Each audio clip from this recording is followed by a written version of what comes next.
राजद के कार्यक्रम में जमकर उड़ी कोरोना गाइडलाइन की धज्जियां। नमस्कार, आप देख रहे हैं नव बिहार 24। आपके साथ मैं नेहा गुप्ता। जहां एक तरफ पूरे देश में वैश्विक कोरोना महामारी को लेकर सरकार सख्त है। सरकार कोरोना महामारी से निपटने के लिए हर तरह से जनता को जागरूक कर रही है।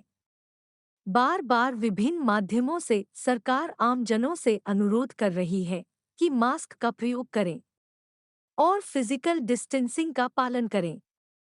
लेकिन लगता है कि यह सब सिर्फ अब कहावत ही रह गया, क्योंकि अभी हम आपको दो तस्वीरें दिखाने जा रहे हैं। पहली तस्वीर है आरा जीप अध्यक्ष कार्यालय उद्घाटन का है, जहां राजद के दिग्गज नेता मौजूद थे, लेकिन न कहीं सोशल डिस्टेंसिंग दिखा और न ही किसी के चेहरे पर मास्क देखा गया। इतना ही नहीं, इस समारोह में सोशल डिस्टेंस की जमकर धज्जियां उड़ती दिखी।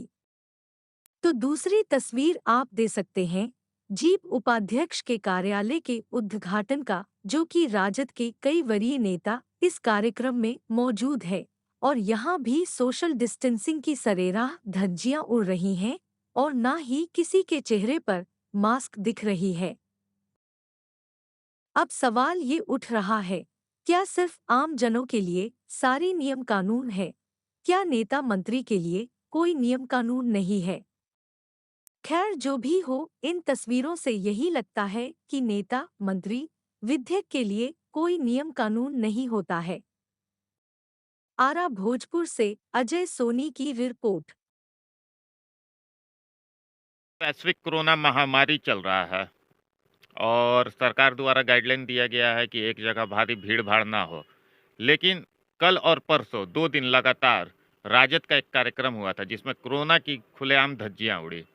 अब इसको लेकर लोगों में चर्चा है कि नेता मंत्रियों के लिए कोरोना नियम कानून कुछ भी नहीं है। क्या कहना चाहेंगे आप इस 100% जनता का ये जो विचार है वो सही है। यह तीसरी लहर है, कोरोना की तीसरी लहर। सरकार फर्स्ट बार जब लॉकडाउन लगाई, लेकिन उससे सबक नहीं सीखी। दूसरा बार जब लॉकडाउन लगा, उस समय भी सबक नहीं लिया गया। ये तीसरी मर्तबा है। मैं आपके टीवी चैनल के माध्यम से मैं पहले तो आपको बधाई देता हूं कि आपने इस पर बेबाक बोलने का साहस किया। जब भीड़ भाड़ नहीं करना है, मॉल बंद रखना है, सिनेमा हॉल बंद रखना है, स्कूल कॉलेज बंद रखना है, फिर 5 राज्यों में चुनाव की घोषणा क्यों? इससे स्पष्ट है कि जनता को डराने धमकाने के लिए लॉकडाउन का उपयोग किया जाता है। बड़े लोगों के लिए, नेताओं के लिए, राजनीतिक दलों के लिए इसका कोई मायने नहीं। अगर मायने रहता तो जब पूरे देश में लॉकडाउन किया जा रहा है तो 5 राज्यों में चुनाव का ऐलान नहीं होता। जहां चुनाव हो रहा है वहां लॉकडाउन टूट जा रहा है। आखिर ऐसा क्यों? अभी देखा जा रहा है बिहार में दूसरी सबसे बड़ी पार्टी है जो राजद है, लेकिन राजद द्वारा ऐसा करना क्या जनता में कोई गलत संदेश नहीं जाएगा? बिल्कुल, मैं तो कहूँगा कि यह स्वास्थ्य के साथ खिलवाड़ है। लोगों को गाइडलाइन का पालन करना चाहिए, लेकिन गाइडलाइन केवल लॉकडाउन और कर्फ्यू लगा देना ही उचित नहीं है। इसके लिए अन्य भी उपाय है। क्या मास्क के जगह पर हम गमछा नहीं ले सकते हैं? कई जगहों पर मैंने पुलिसकर्मियों को देखा है कि जो गमछे से मुंह ढके हैं उन पर भी मास्क के लिए 50 रुपए का जुर्माना लगाया जा रहा है, जो सरासर गलत है।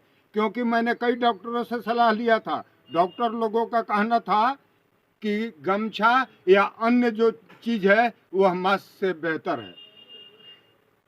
सरकार को भी इस ओर ध्यान देना चाहिए और मैं इस आपके माध्यम से सरकार को ये कहना चाहता हूं कि तुम गाइडलाइन जारी जो करते हो उस पर खुद भी अमल करने की चेष्टा करो। 5 राज्यों में चुनाव का ऐलान क्यों? निर्वाचन आयोग की बेवकूफ़ी कही जाएगी, हमारे सरकार की बेवकूफ़ी कही जाएगी। नहीं, लॉकडाउन लगाओ, पालन करो। जो डॉक्टर कह रहे हैं, वैज्ञानिक कह रहे हैं, उसका पालन करो। लेकिन भारत में यह मुंह देखा देखी हो रहा है बीजेपी के जहाँ रैली है वहाँ कहीं लॉकडाउन का या कोरोना के गाइडलाइन का पालन नहीं है। राजद भी उसी पैटर्न पर। क्या ये लॉकडाउन, सोशल डिस्टेंसिंग या मास्क सिर्फ आम जनता के लिए है? क्या ये नेता, मंत्री, विधायकों के लिए नहीं है?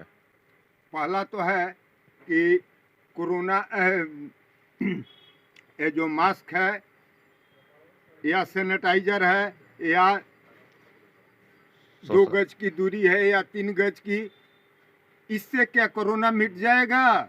हमारे प्रधानमंत्री ने तो मोमबत्ती और अगर मोमबत्ती जलवाया, थाली पिटवाया, क्या कोरोना भाग गया? हमारे देश में यह ड्रामा चल रहा है, गरीबों को मार देने का ये उच्च स्तरीय षड्यंत्र। क्या नाम है आपका? मैं कृष्णकांत तिवारी, कांग्रेस कार्यकर्ता सह संयोजक प्रमंडल बनाओ मोर्चा, और भोजपुर बिहार।